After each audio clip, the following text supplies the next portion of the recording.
मानसी भजारी विठ्ठला, नाही तरी गेला जन्म वाया, करिता भरोवरी दुरावसी दुरी, भवाची पुरी वाहवसी, काही नलगे एक भावची कारण, तुका म्हणे आन विठोबाची, करिता भरोवरी दुरावसी दुरी, भवाची पुरी वाहवसी, शांताकार भुजगशयनं पद्मनाभं सुरेशं, विश्वाधारं गगनसदृशं, मेघवर्णं शुभांगं, लक्ष्मीकान्तं कमलनयनं, योगिवीरध्यानगम्यं, वन्दे विष्णु भवभयहरणं, सर्वलोकैकनाथं। ओम नमो जियाद्या वेद प्रतिपाद्या, जय जय संवेद्या आत्मरूपा, देवा तुझी गणेशु, सकलार्थमती प्रकाशु, म्हणी निवृत्तीदासु, अवधारी जोजी, सच्चिदानंद रूपाय, विश्वोत्पत्त्याधीते, तापत्रय विनाशाय, श्री कृष्णाय वयं नमः। जय जय श्री राधा, जय जय नवाला किशोर, जय गोपी चित्त चोर प्रभु, जय जय माखन चोर, महायोग पीठे तटे भीमरथ्यं, परम पुंडलीकाय दातं मुनीन्द्रे, समागत्य तिष्ठं तमानंद कन्दं, परब्रह्मलिंगं भजे पांडुरंगं, पांडुरंगाकारो प्रथम नमन, पांडुरंगाकारो प्रथम नमन, पांडुरंगाकारो प्रथम नमन, पांडुरंगाकारो प्रथम नमन, पांडुरंगाकारो प्रथम नमन, पांडुरंगाकारो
पांडुरंगा करू प्रथम नमन, दुसरे चरण संताचिया, त्यांच्या कृपादाने कथेचा विस्तारू, बाबाजी सद्गुरु दास तुका। ओम नमो ज्ञानेश्वरा, करुणा करा दयाळा, तुमचा अनुग्रह लादलो, पावन झालो चराचरी, जयांचे केलिया स्मरण, होय सकल विद्यांचे अधिकरण, तेचे वंदू श्री चरण, श्री गुरूंचे ते नमस्कारुणी आता, आता माझे भावा अंतराय नको रे देवा, आले भगाते करीते, तुझेच नाम उच्चारिते, मस्तक माझे पायावरी,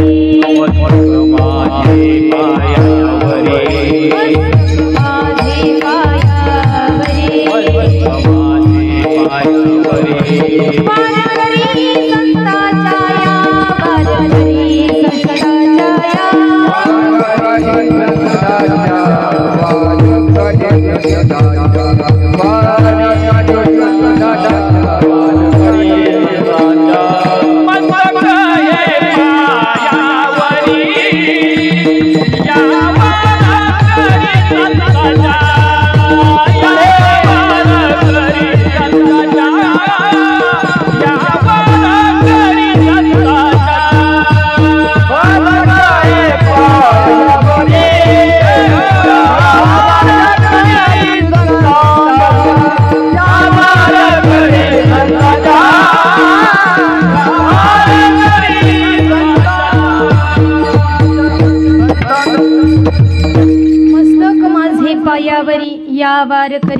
भगवंतांच्या सांगतो तुम्हासी भजारे विठ्ठला नाही तरी गेला जन्मवाया करिता भरोबरी दुरावसी दुरी भवाची पुरी वाहवसी प्रस्तुत प्राप्त प्रसंगी प्राप्त स्थळी भगवत चिंतना करता निवडलेला अभंग यच्चावत भूतलावर जन्माला आलेल्या जडजीवांचा उद्धार करण्याकरता आपला देह अखंड झिजवणारे वितराग संपन्न पंचमवेद निर्माते विश्ववंद्य जगद्गुरु तुकोबराय तुकोबरायांच्या गाथ्यातील उपदेश प्रकरणातील माणूस म्हणून नरदेहाला आलेल्या जीवाला हिताचा नवे नवे कल्याणाचा मार्ग दाखवणारा अभंग आजच्या सदर प्रसंगी सेवेकरता निवडलाय. विठ्ठल विठ्ठल सर्वांनी टाळी वाजवा भजन करायचे.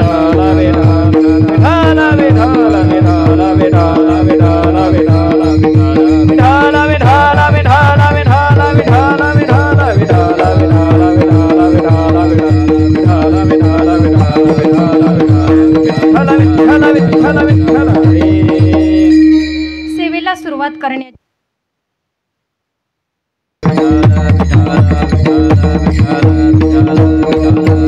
सेवेला सुरुवात करण्याच्या पूर्वी अल्पहासा परिहार देणं वक्त्याचं आद्य कर्तव्य आहे की निमित्तानं सेवा हे सर्वांना श्रुत आहे ज्ञात आहे, पण वक्त्यानं अगदी 2 शब्दाचा परिहार द्यायचा तो असा. आज आपल्या पुण्य पावनभूमी श्री क्षेत्र राहुरी तालुका राहुरी जुना कनगर रोड उंडे वस्तीवर रहिवाशी असणारे आदरणीय रघुनाथ नारायण उंडे बाबांचं प्रथम पुण्यस्मरण आहे. त्यांच्या प्रथम पुण्यस्मरणाच्या निमित्तानं तुम्ही आपण सर्वजण जमलेलो आहोत. बाबांच्या पश्चात त्यांचा असणारा पूर्ण दुःखांकित परिवार, त्यामध्ये त्यांचे असणारे 2 सुपुत्र असतील, श्रीमान बाबासाहेब रघुनाथ उंडे, श्रीमान आबासाहेब रघुनाथ उंडे, त्याचप्रमाणे त्यांच्या 2 मुली सौ मीरा सुभाष जाधव, सौ अनिता अनिल झगरे, त्याचप्रमाणे त्यांच्या असणाऱ्या धर्मपत्नी गंगा भागीरथी सिंधुबाई रघुनाथ उंडे, गंगा भागीरथी झुंबरबाई दत्तात्रय उंडे असतील, त्याचप्रमाणे गंगा भागीरथी रुक्मिणीबाई पोपटराव उंडे असतील, त्यांचे पुतणे श्रीमान हरिभाऊ वामन उंडे, श्रीमान ज्ञानदेव वामन उंडे, त्याचप्रमाणे श्रीमान संजय सोपान उंडे, श्रीमान गणेश भाऊसाहेब उंडे, श्रीमान नामदेव वामन उंडे आणि श्रीमान राजेंद्र सोपान उंडे, हा पूर्ण उंडे परिवार. या उंडे परिवारातून बाबांना जाऊन 1 वर्ष पूर्ण होते. दुःखाचा प्रसंग आहे मायबाप, प्रचंड प्रमाणामध्ये दुःख आहे. हे दुःख शब्दात मांडणे इतकं छोटं नाही. हे दुःख कुणाला कळतं? ज्याच्या जीवनातून आईवडील जातात, आपली रक्ताची नात्याची व्यक्ती जाते, त्यालाच कळतं हे दुःख काय आहे. याच्यावरती सांगू, एक म्हण सांगते, ज्याचं जळतं ना मायबाप त्यालाच बोला ना कळतं. पण मी त्याच्या पुढे जाऊन सांगेल, ज्याचं जळत असतं ना मायबाप त्यालाच कळत असतं काय आहे दुःख. म्हणून बाप नावाचं छत्र आज या परिवारातून हरवलेलं आहे. प्रचंड प्रमाणामध्ये दुःख आहे, पण बापाच्या जाण्यामध्ये त्यांचा कृतज्ञतेचा सोहळा आज ही सुपुत्र या ठिकाणी व्यक्त करतायत. हा काय आनंदाचा सोहळा नाही मायबाप, हा काय आहे दुःखाचा सोहळा. आनंदाच्या सोहळ्यामध्ये तुम्ही आम्ही भगवंताचं भजन नामस्मरण करतो का, आनंद द्विगुणित होतो. पण दुःखाच्या प्रसंगी जर भगवंताचं गुणगान गायलं तर त्या दुःखातून सावरण्याची शक्ती भगवान परमात्मा आपल्याला देत असतो. म्हणून गेलेल्या व्यक्तीच्या प्रित्यर्थ भगवंताचं स्मरण करायचं. अजून काय फायदा आहे भगवंताच्या नामस्मरणाचा?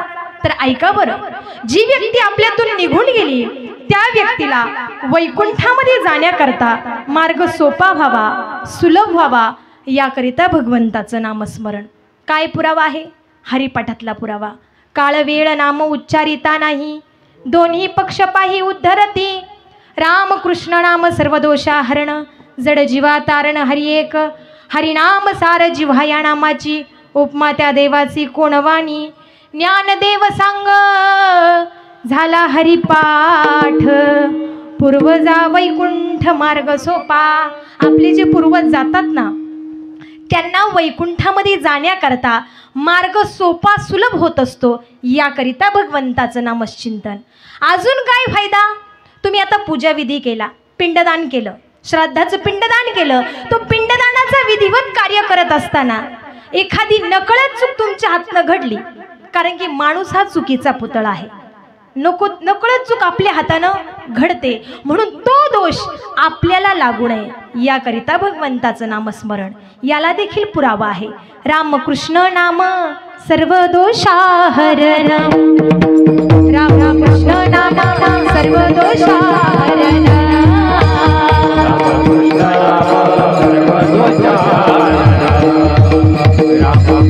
नाम सर्व दोषाहरण, रामकृष्ण नाम सर्व दोषाहरण, रामकृष्ण नाम सर्व दोषाहरण, रामकृष्ण नाम सर्व दोषाहरण, जडजीवतारण हरी एक, जडजीवतारण हरी एक, हरी मुखे मना हरी मुखे मना, हरी मुखे मना हरी मुखे मना, जीवतारण हरी एक, जड जीवतारण हरी एक, हरी मुखे मना हरी मुखे मना, हरी मुखे मना हरी मुखे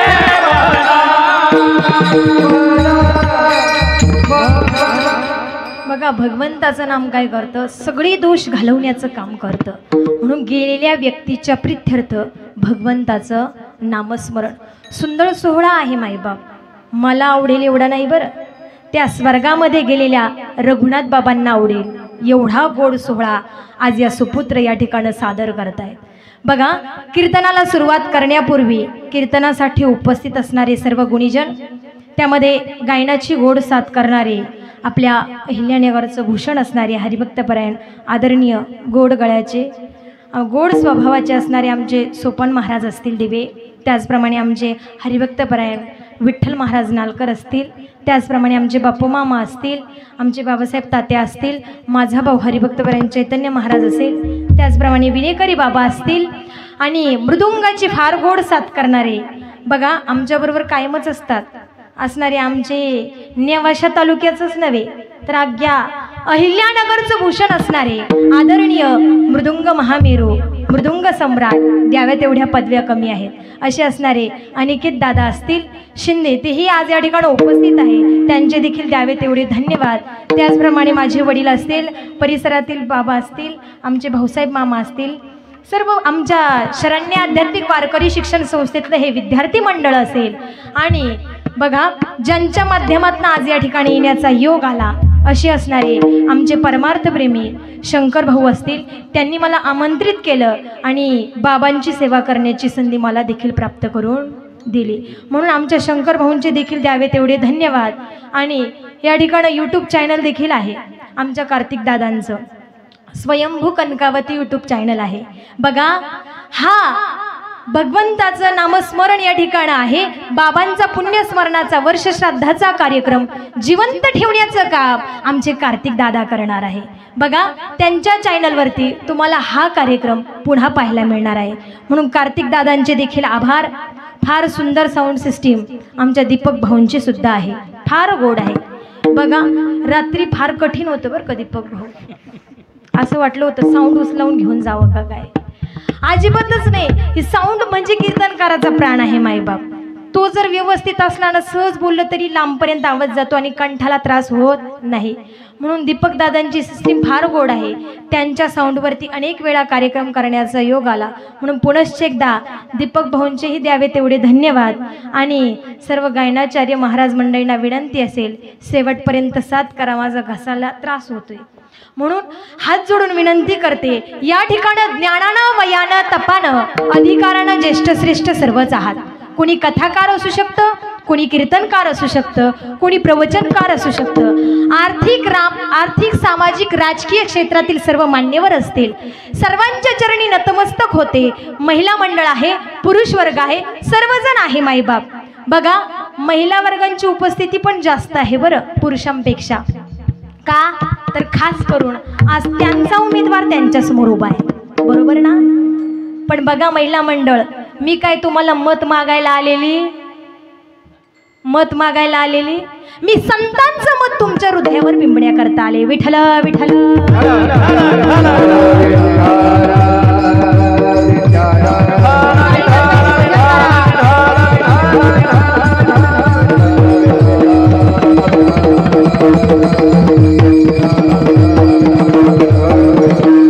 बघा, अज्ञानानं जर एखाद्या महत्त्वाच्या व्यक्तीचं नाव राहिलं तर दिलगिरी व्यक्त करते. बरं, आमचे स्वरूपचे आजोबाही या ठिकाणी उपस्थित आहे, त्यांना चोथे मामा तेही आज या ठिकाणी उपस्थित आहे. सर्वजण परिसरातलं आहे, मला सर्वांचे नावं ज्ञात आहे.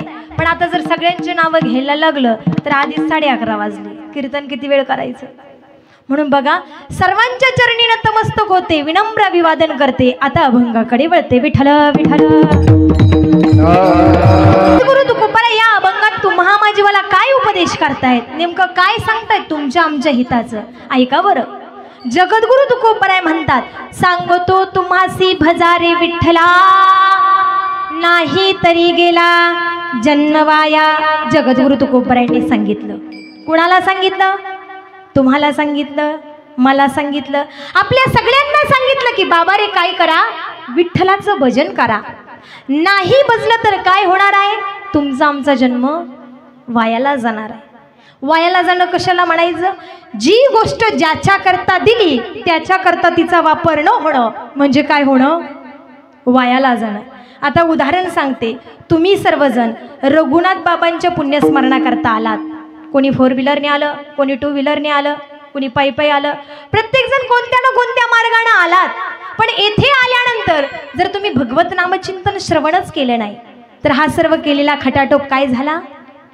वाया गेला. अजून पुढे जाऊन सांगते. हा काय आहे?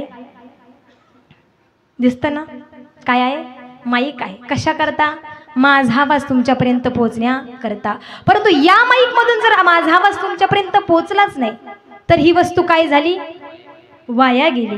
अगदी तसंच आहे. नरदेह म्हणजे एक प्रकारची वस्तू. या नरदेहाला येऊन जर देवाचं भजन, नामस्मरण, चिंतन झालं नाही तर हा नरदेह काय होईल? वायाला जाईल. नाही तरी गेला जन्म वाया. लोक म्हटले, ओ तुकोबाराय देवाचं भजन करू, पण आम्ही संसारिक आहोत, आम्हाला अगोदर संसार करू द्या, संसाराची भरोभरी करू द्या.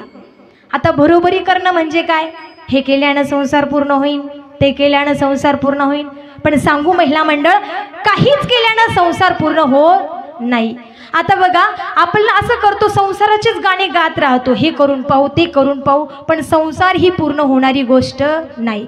संसार इति संसार कितीही केला तरी तो अपूर्ण राहतो, त्याचं नाव संसार. आणि थोडा जरी केला तरी तो तुम्हाला पूर्णत्वाकडे घेऊन जातो, त्याचं नाव परमार्थ.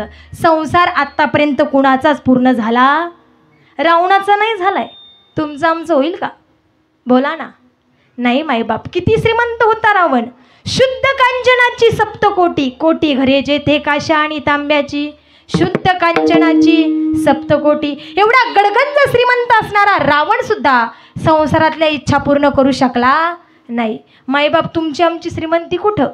रावणाची आपली लाटण्या सगळ जरी इकली तरी रावणा इतकी होणार नाही. पण तरी देखील आपण संसाराची भरोभरीच करत राहतो. म्हणून जेवढी भरोभरी करू तेवढं देवापासून दूर जाऊ आणि एक दिवस या भवसिंधूच्या पुरामध्ये तुम्हा माझीवाला वाहून जावं लागेल. भवसिंधूचा पूर म्हणजे जन्मवरणाचा पूर. किती वेळा जन्मा यावे नित्य भावे फजित किंवा पुनरपि जननम पुनरपि मरण पुनरपि जनने जठरे शयन. या संसारे फलदुस्तारे कृपया पारा पाहि मुरारे. भज गोविंदम भज गोविंदम गोविंदम भज पूर्णमते. पुन्हा जन्माला येणं, पुन्हा मरणं या गोष्टी जर तुम्हाला टाळायच्या असतील तर तुम्हाला काय करावं लागेल? देवाचं भजन करावं लागेल. मग लोकांना तुकोबारायांचं सांगणं पटलं. लोक म्हटले, ओ तुकोबाराय करू ना देवाचं भजन, करू देवाचं भजन. पण देवाचं भजन करायला काय लागतं? धन लागतं, दौलत लागते, पैसा लागतो. काय लागतं? तर जगद्गुरु तुकोबाराय म्हणतात, देवाला धन दौलत पैसा काहीच लागत नाही. फक्त तुमच्या अंतकरणातला शुद्ध भाव देवाला लागतो. देवा कारणे भाव तस्मात द्यावे न लगे फारसे वित्त. तो भगवंत कसा आहे? ना निराकार हो ना साकार हो, भक्त की भावना से तदाकार हो. एवढा प्रभू भावे तेने संपुष्टी राहावे. देवाला काय लागतं? भाव लागतो. भावाशिवाय आपलासा होत नाही. भाव गिरधर लाल भाव का भोका, गिरधर लाल भाव का भोका, गिरधर लाल भाव का भोका, गिरधर लाल भाव का भोका, गिरधर लाल भाव का भोका, गिरधर लाल भाव का भोका, गिरधर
भावाजी किंवा गिरधार लाल भाव का भूका. देवाला काय लागतं? भाव लागतो. म्हणजे चित्ताची शुद्धता, एकाग्रता देवाला आवडते बरं. म्हणजे शुद्ध अंतकरणानं त्याचं काय करायचं? भजन करायचं. देवासाठी भाव गरजेचा आहे. भावाशिवाय देव आपलासा होत नाही. भाव बळे आकळे एरवी ना कळे. का याच्यातलं काहीच न कळे. एरवी ना कळे करतळी आवडे तैसा हरी. म्हणजे देवाला काय लागतं? भाव लागतो. असं जगद्गुरु तुकोबर आहे. भगवान परमात्म्याची शपथ घेऊन सांगतात, तुझी आन वाहिन गा देवराया, बहु आवडसी जीवापासून या. कानड्या वाहिन गा देवराया, तुझी आन वाहिन गा देवराया, तुझी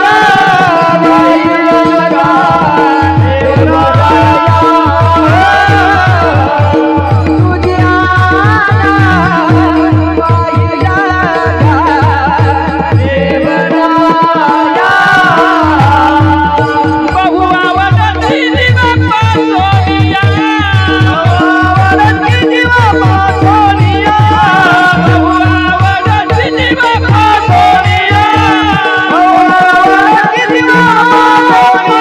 वाहिन गा देवराया,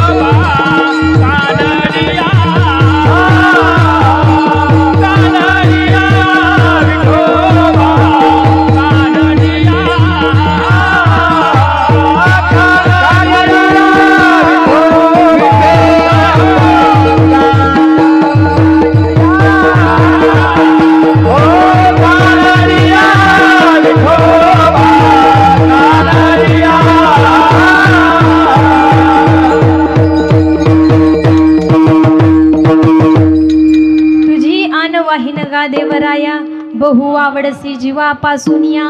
कानडिया विठोबा, कानडिया बहु आवडसी जीवापासून या. काही नलगे एक भावची कारण, तुका म्हणे आण विठोबाची. देवाला काय लागतं?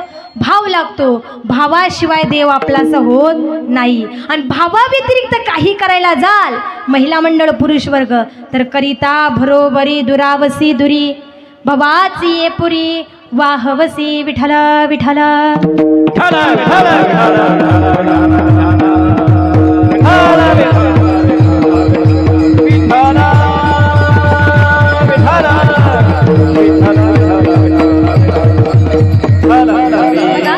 अभंग जगद्गुरु तुकोबांचा आहे. फार सुंदर आहे. सर्वांना रुचेल, पचेल, सुमजेल, उमजेल असा आहे. पण अगदी सर्वांगाचे कान करून ऐका बरं. आपल्याकडे वेळ जास्त नाही. बरोबर 12:30ला मी थांबणार आहे. चालेल ना? का तुम्ही म्हणत असले तर 12 तर 12 पण बघा 1 तास सेवा केली पाहिजे, काहीतरी पुण्य आपल्या पदरात पडलं पाहिजे. याकरिता 12:30 वाजता मी करेक्ट थांबणार आहे. तोपर्यंत कुणी मला घड्याळ दाखवायचं चालेल ना? बर बघा, म्हणजे अभंग फार सुंदर आहे, पण अगदी सर्वांगाचे कान करून ऐका. थोड्याच वेळ सेवा करायची, शॉर्ट बट स्वीट. थोडं परी नीर, मोजकच देईल माईबाप, पण चांगलं देण्याचा प्रयत्न करेल. म्हणून फार लक्षपूर्वक ऐका. अभंग जगद्गुरु तुकोबारायांचा आहे. आणि बघा, हा जो प्रसंग आहे तो वर्षश्राद्धाचा आहे. मरण माणसाच्या जीवनातील अटळ गोष्ट आहे. मरण आत्तापर्यंत कोणालाच टाळता आलं नाही, देवादिकांना टाळता आलं नाही. तुमचं आमचं काय, येथ नाही उरो आले अवतार, येरते पामर जीव किती. ज्यांनी अवतार कार्य घेतलं त्यांनी सुद्धा आपले अवतार संपवले. मग तुमचं आमचं काय, तुम्हाला आम्हाला पण एक ना एक दिवस जावंच लागणार आहे. का? तुम्ही आपण या पृथ्वी तलावरचे पाहुणे मंडळी आहोत. जिंदगी एक किराए का घर है, एक ना एक दिन बदलना पड़ेगा.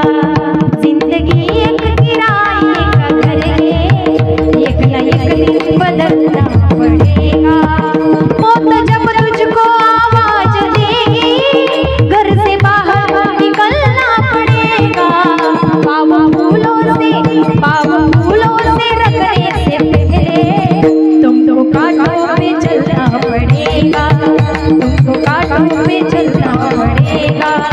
तुमको कांटों पे चलना पड़ेगा. तुम्ही आपण या पृथ्वी तलावरचे काय आहोत, पाहुणे मंडळी आहोत.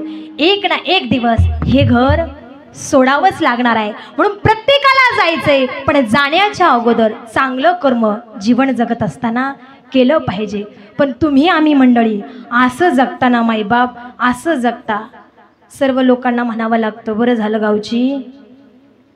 तुम्ही म्हणा, मी नाही म्हणणार. बरं झालं गावची. असं जगायचं नाही. प्रत्येकाच्या तोंडून शब्द निघाला पाहिजे, देवा तू या व्यक्तीला न्यायला घाई केली, बरं अजून काही दिवस रघुनाथ बाबांना आमच्यामध्ये ठेवायला पाहिजे होतं, अजून काही दिवस त्यांना जीवन जगू द्यायला पाहिजे होतं. असं जीवन माणसानं जगलं पाहिजे. म्हणून मरण माणसाची जीवनातील अटळ गोष्ट आहे. मरण आत्तापर्यंत कोणालाच टाळता आलं नाही. मरण ज्यावेळेस माणूस जन्माला येतो त्यावेळेस त्याच्याबरोबर घेऊन आलेला आहे. बघा, तुम्ही सर्वजण सुज्ञ मंडळी आहात, हुशार मंडळी आहात, सर्वजण शिकलेली आहात.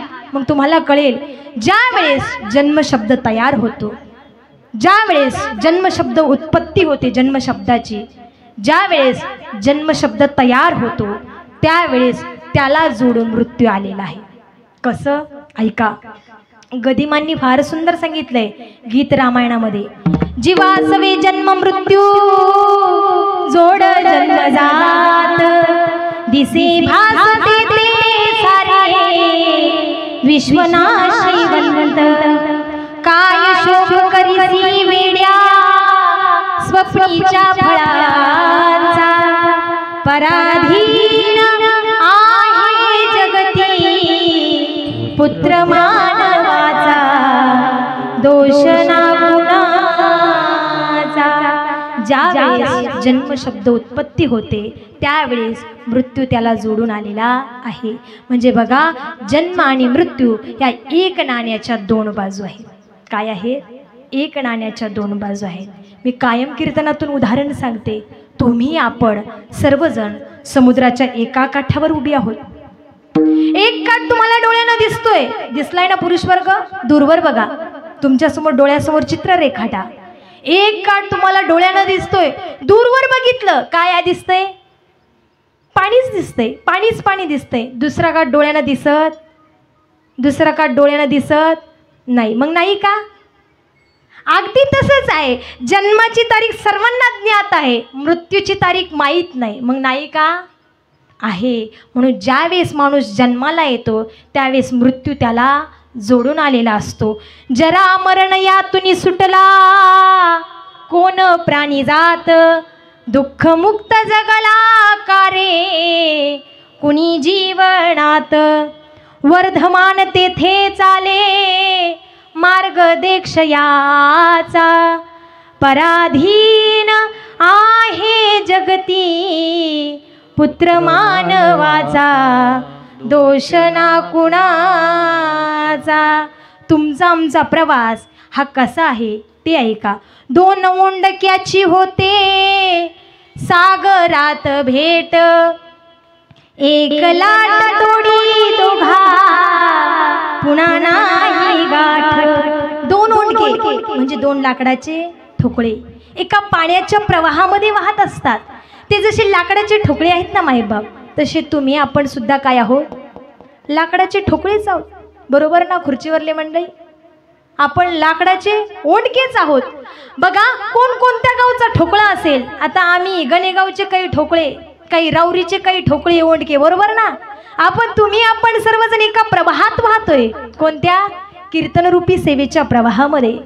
कीर्तनरूपी सेवा संपण्याची लाट येणार आहे, पण ही फार छोटी लाट आहे.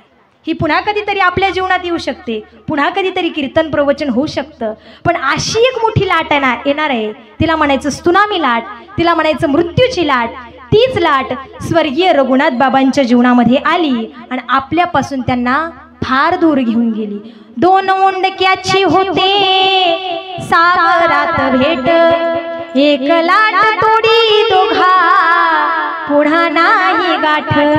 क्षणिक तेवी आहे बाळा मेळ मानसाचा, पराधीन आहे जगती पुत्र मानवाचा, दोष ना कुणाचा. फार सुंदर आहे बरं हे गीत रामायण, फार सुंदर आहे. यातलं एक पद जीवन कसं जगावं हे आपल्याला शिकवून जातं. म्हणून मृत्यू ही न चुकवता येणारी गोष्ट आहे. मग आपण मृत्यूला आपल्या भाषेमध्ये धाड म्हणू. काय महिला मंडळ काय म्हणायचं? बोलता येते तुम्हाला? बोलत चला बरं, कारण की कीर्तन प्रवचन एकट्याचं नाही. तुम्ही आम्ही खेळीमेळी गदार ओळी आनंद हे ते प्रत्येकाचं सहकार्य लागतं मायबाप. त्यावेळेस कीर्तन प्रवचन होत असतं. तुम्ही जर असे स्थितप्रज्ञासारखं बसल्या, स्थितप्रज्ञस्य क्या भाषा म्हणजे 72च्या दुष्काळातून आणल्यासारखं जर आशा बसल्या, तर वक्ता कितीही पट्टीचा असू द्या, पण श्रोता जर त्या पट्टीचा नसला तर तो कोणत्या पट्टीत फिट होतो सांगता येत. विठ्ठल विठ्ठल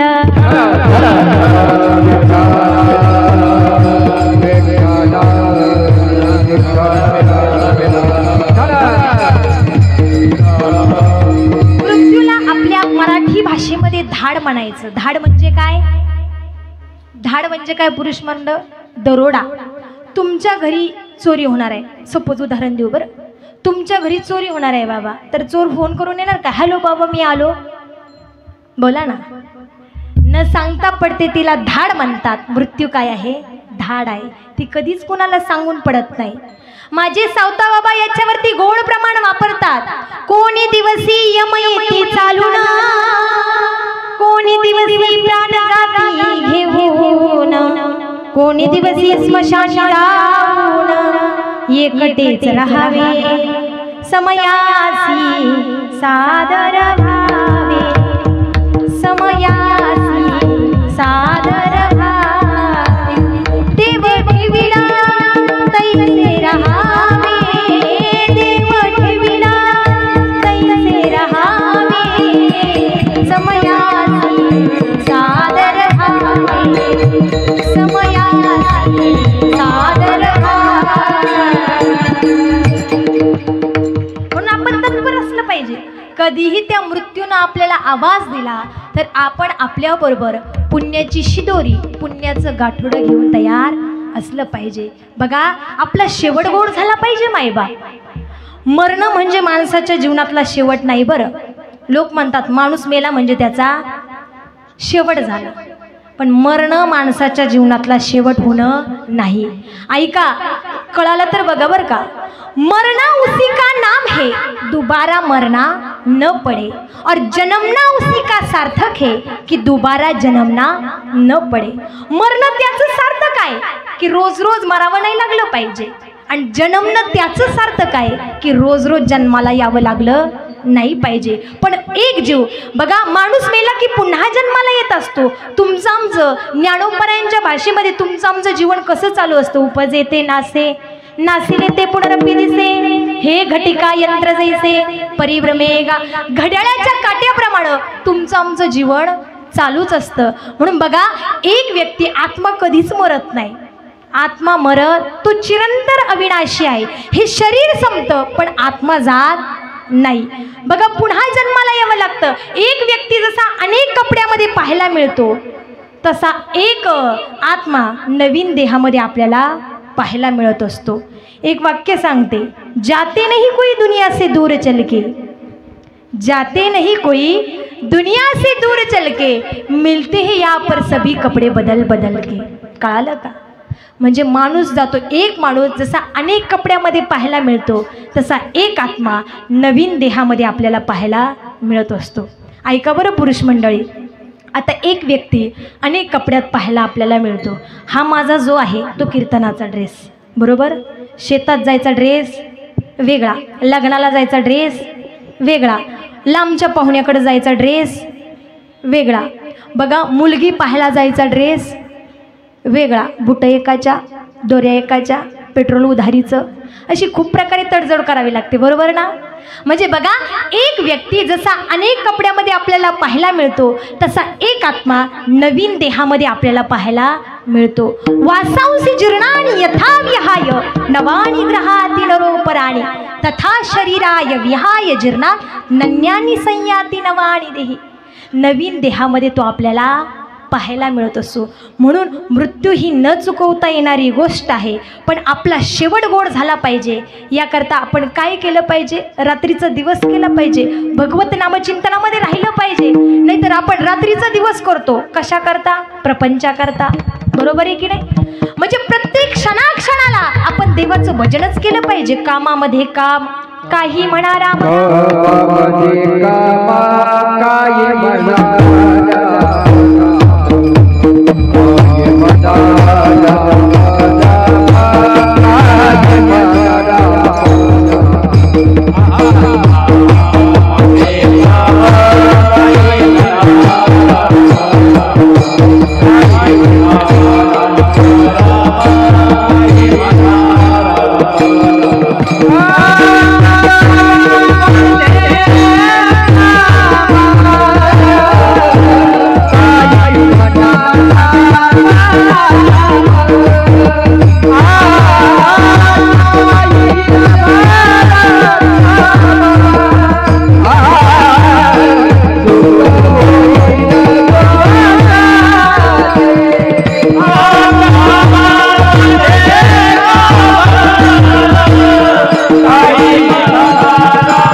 भजन करा.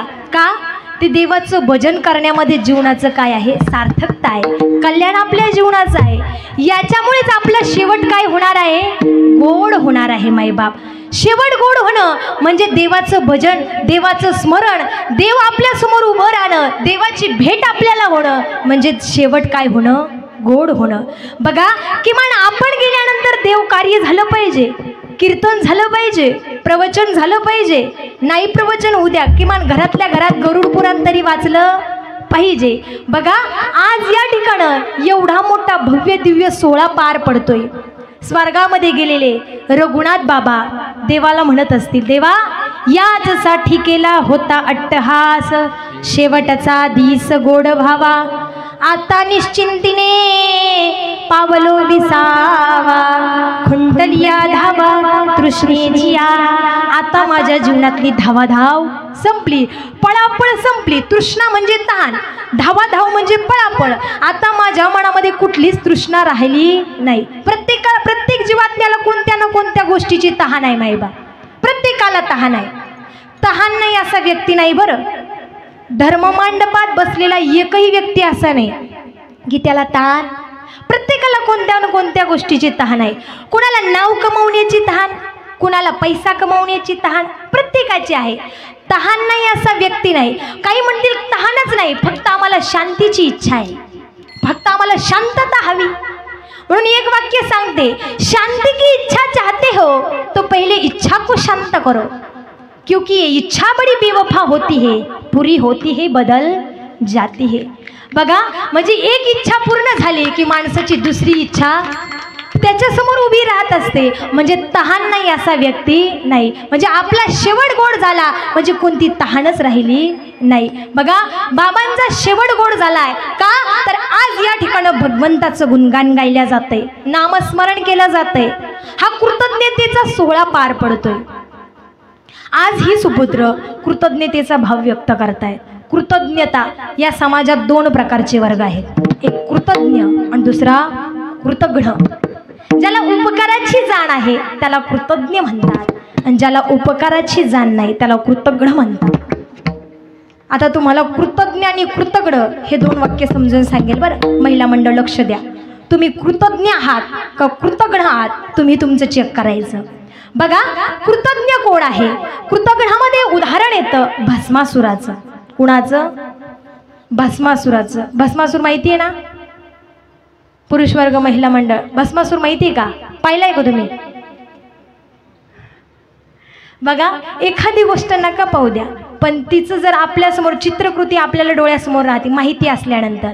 बघा, भस्मासूर होता ना, तो काय काम करायचा?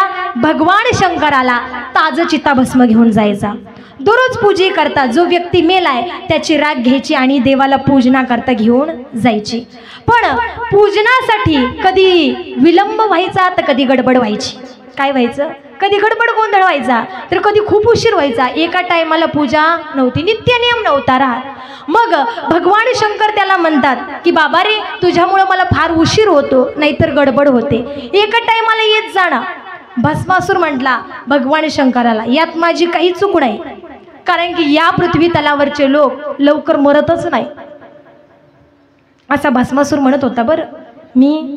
कारण की का, तर या पृथ्वी तलावर अनेक दवाखाने उपलब्ध झालेत, मेडिकल झालेत, औषध उपचार झालेत, त्याच्यामुळे लोक लवकर मरत नाही. असं म्हटल्यानंतर बघा, भगवान शंकर जे आहे ते भोळं दैवत आहे, अतिशय भोळं.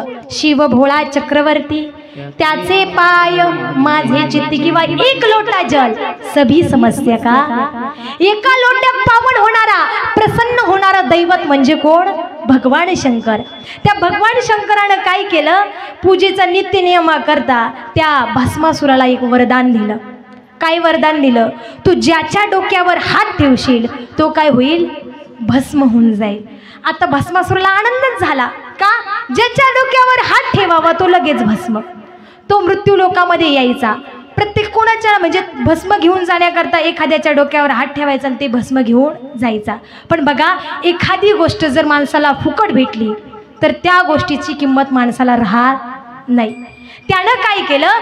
भगवान शंकराकडून जे वरदान मिळालं त्याचाच विपर्यास करायला लागला, विपरीत वापर करायला लागला.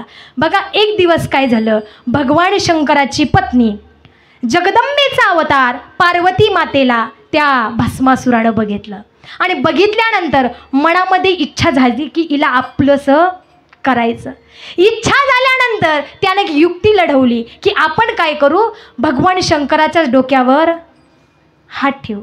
बघा, भगवान शंकराच्या डोक्यावर हात ठेवणारा उपकारी का अपकारी?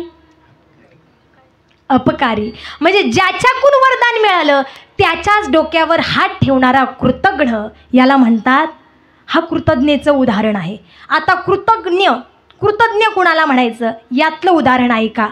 बघा, परीक्षितीचे गुरु, शुकदेवांचे गुरु पांडव, त्या पांडवांच्या अश्वमेध यज्ञामध्ये काय झालं बघा, त्यांनी शुकदेवांबद्दल एक महत्त्वाची गोष्ट सांगते. शुकदेव महाराज कुणाच्याच द्वारामध्ये 6 सेकंदाच्या पुढे थांबत नव्हते. अशा शुकदेव महाराजांनी बघा एका जागी बसून 7 दिवस भागवत सांगितलं. का? राजा परीक्षितीला. का सांगितलं? राजा परीक्षिती तर होता म्हणून, का द्रौपदी त्यांची भगवत भक्त होती म्हणून? ऐका, अश्वमेध यज्ञामध्ये पांडवांच्या उष्ट्या पात्रवाळीवरचा एक भाताचा शीत खाल्ला होता मायबा. काय? एक भाताचा शीत खाल्ला होता. त्या शीताचे उपकार 7 दिवस एका जागी बसून भागवत सांगून फेडले. आपण एखाद्याच्या उष्ट्या पात्रवाळीवरचं सोडा, पुरुष वर्ग चांगल्या पात्रवाळीवरचं खातो. एखाद्याच्या घरी एकदा सोडा, महिना महिना खातो, तरी तिथून निघालो की लगेच त्याचीच निंदा करायला. मग हा कृतज्ञ का कृतघ्न? कृतघ्न. पण बघा शुकदेव महाराजांनी एक भाताचा शीत खाल्ला आणि 7 दिवस एका जागी बसून पांडवांना काय केलं, परीक्षितीला काय केलं, भागवत सांगून ते उपकार फेडले. याला म्हणायचं कृतज्ञता. तोच कृतज्ञतेचा भाव ही सुपुत्र आज या ठिकाणी व्यक्त करतायत. विठ्ठल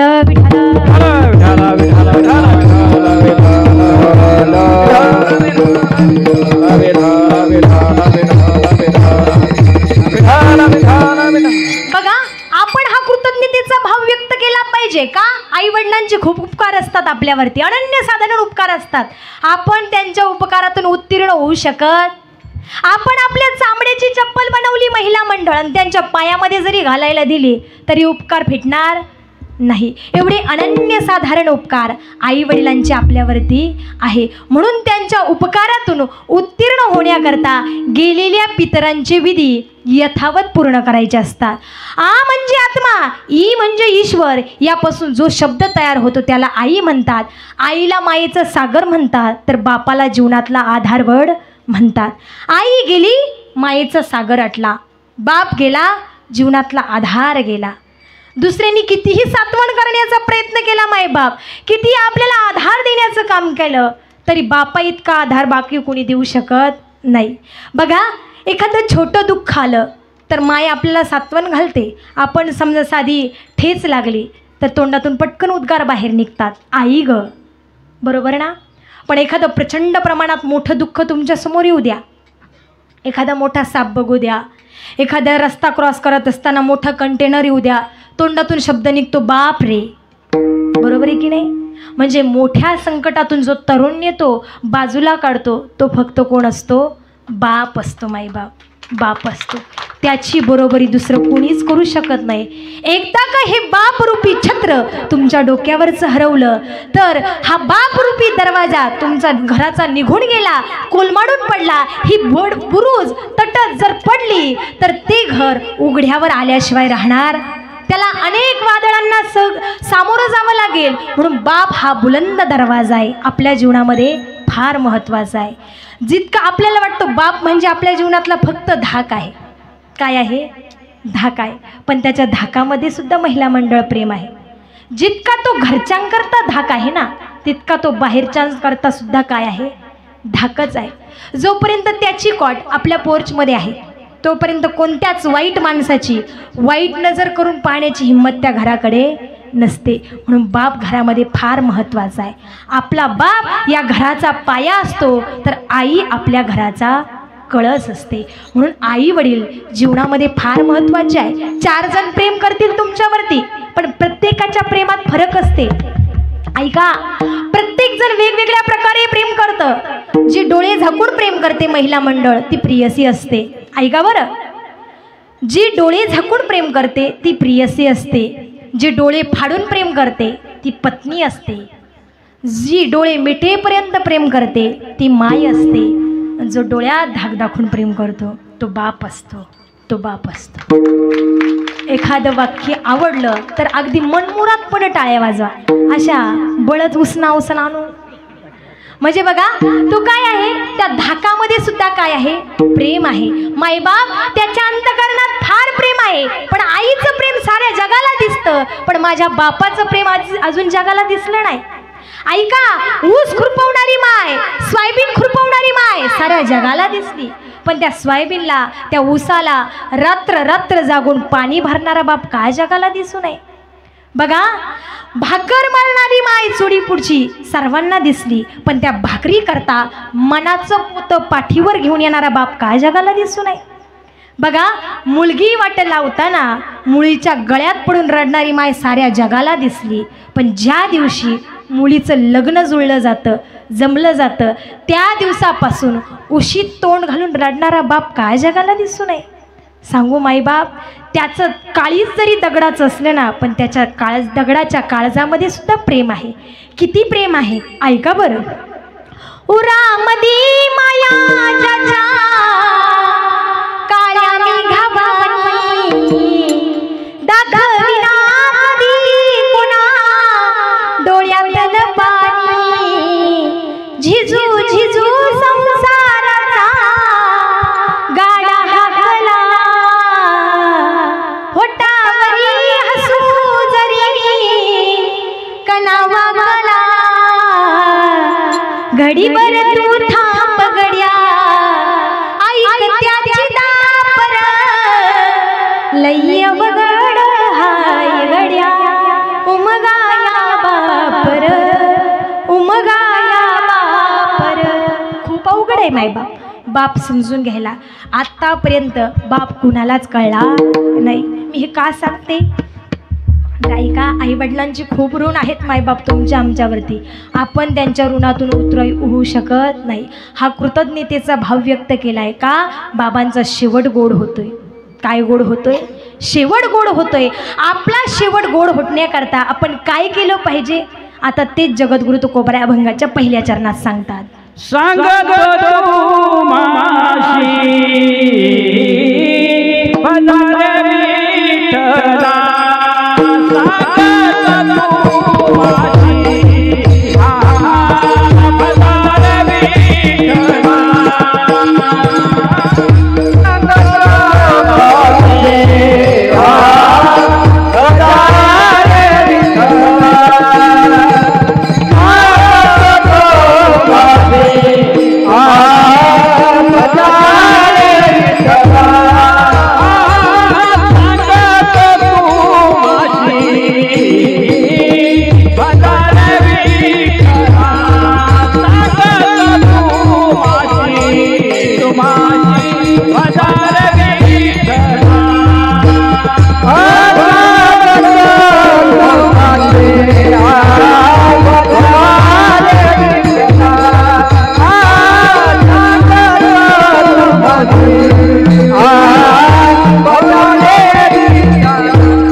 सांगतो तुम्हासी भजारे विठ्ठला नाही तरी गेला जन्मवाया.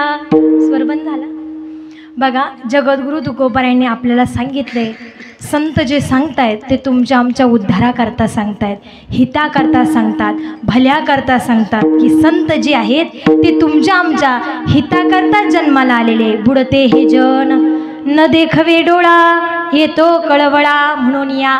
बघा संत महात्मे तुमच्या आमच्या हिताकरता जन्माला आलेत, कल्याणाकरता जन्माला आलेत. की बाबा रे तुमचं हित जे आहे ना तेच करा, हित ज्याच्यात आहे ते करा. पण माणसं हिताच्या गोष्टी करत नाही. संत सांगून सांगून गेले. आता तुकोबरायांनी सांगितलं, हापशेताई तुम्ही किती सांगा पण आम्ही बदलणार खुशाल नाही मानता. बसण्याकरता जागा उपलब्ध नाही. पाठीमागे पुढे जा.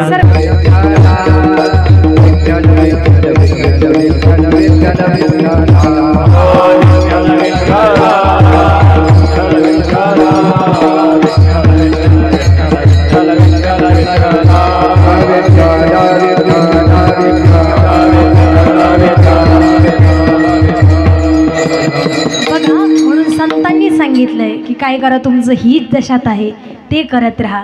बघा मी पण सांगते, संत पण सांगतात, हिताच्या गोष्टी आहेत तेच करा. यात आमचं काहीच जाणार नाही. तुम्हाला बदलायचं आहे की नाही तुम्ही तुमचं ठरवा. प्रमाण आहे माझ्या नाथ महाराजांचं. पिंगळामध्ये पिंगळा म्हटला जातो, पिंगळ्यामध्ये सांगितलं जातं की आमचं याच्यात काहीच जाणार नाही. जे जाणार आहे ते तुमचंच जाणार आहे.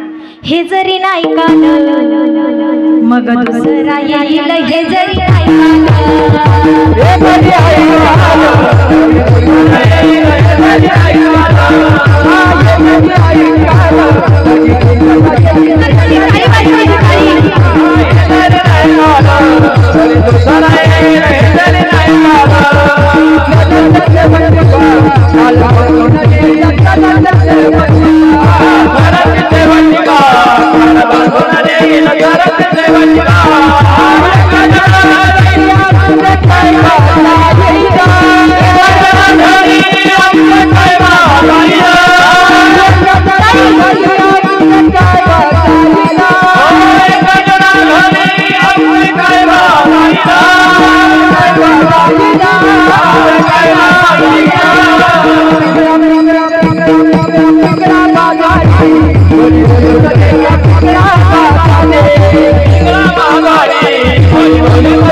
बरंच आहे, मला काही त्याच्यातलं येत नाही, पण पहिली सुरुवात येते. हे जरी नाही काल मग दुसरं येईल. हे जरी नाही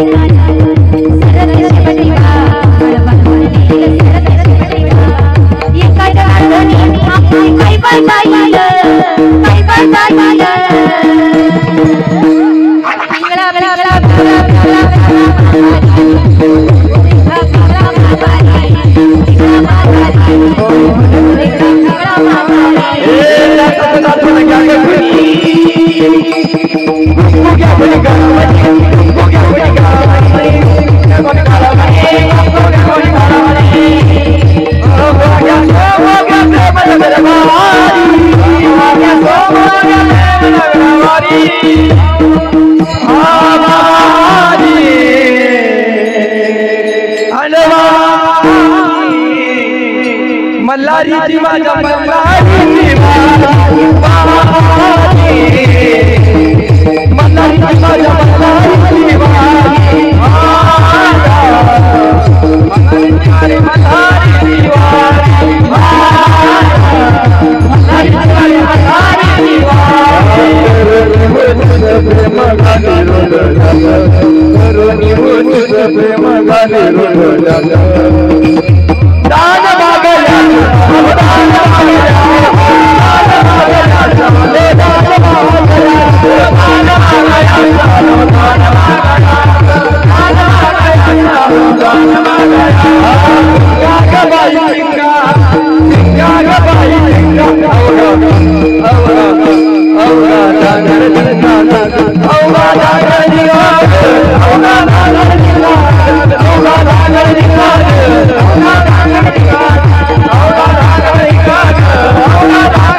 जोरदार टाळी वाजा आमचे चैतन्य महाराज. फार गोडा. म्हणजे बघा तुम्ही जर ऐकलं नाही संत महात्म्यांचं तर त्यांचं काही जाणार नाही. तुमच्या हिताचं आहे, कल्याणाचं आहे अशा गोष्टी करा. म्हणून जगद्गुरु तुकोबाऱ्या सांगतात, सांगतो तुम्हासी भजारे विठ्ठला नाही तरी गेला जन्म वाया. तुमचा जन्म काय होईल? वायाला जाईल. तुमचा जन्म जर वायाला जाऊ द्यायचा नसेल तर काय करा? मोठ्या प्रेमानं वजन करा माझ्याबरोबरती. घ्या हातवरती सर्वांनी, अजिबात कुचर. तुलेले हरी काळा विठ्ठल पांडुरंग